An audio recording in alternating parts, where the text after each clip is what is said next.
Check out these cold weather clouds across the western Pacific today. What we're seeing is this cold surge come in, and it's all these clouds right in here. You can really see the flow from the north coming across Japan, even all the way back here through Taiwan, all the way down towards Vietnam. And it's that interaction right there where we get that shear line set up, and it's been creating some pretty decent heavy showers and thunderstorms across parts of Visayas and even into Mindanao. By the way, southern Mindanao still picking up after that very large earthquake yesterday, 6.8, one of the biggest on record for that particular area. So heavy rain probably not welcomed at all, to say the least, but yeah, we're watching out. Look at this. Just the overall wind pattern with that interaction with that cold surge coming down, bringing those breezy conditions. But this is what we formerly were calling 96W. It was a tropical depression for a bit, just basically got stretched out, and now it is still creating uplift, but there is a zero chance of this becoming a organized system at this point. Still bringing some rainfall. I mean, you still can see that area that was moving across Guam now pulling back towards the Ogasawara Islands, part of that whole frontal system there. And then you have the showers back here into Visayas, especially along the eastern seaboards, thanks to that easterly wind.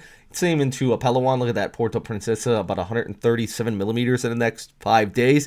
And then we stretches all the way back towards parts of Malaysia and even into Thailand, where you could see 200 to 300 millimeters. So it is just this big old line, some pretty decent rainfall stretching through here. As I mentioned, though, look at the map from JMA. Have that low pressure area here just towards the east of Mindanao. This is actually gale warning towards the northwest of Luzon. If you know what I'm talking about, that's this area etched out right there, indicating those stronger winds pouring in from the north. But JTWC not expecting any of these areas to develop into an organized system, not even a low chance at this time. And if we take a look at our SpaghettiOs, that's the long-range ensembles, you kind of see what I'm talking about. There really isn't much of anything here. Let's actually pull this up here so you can see.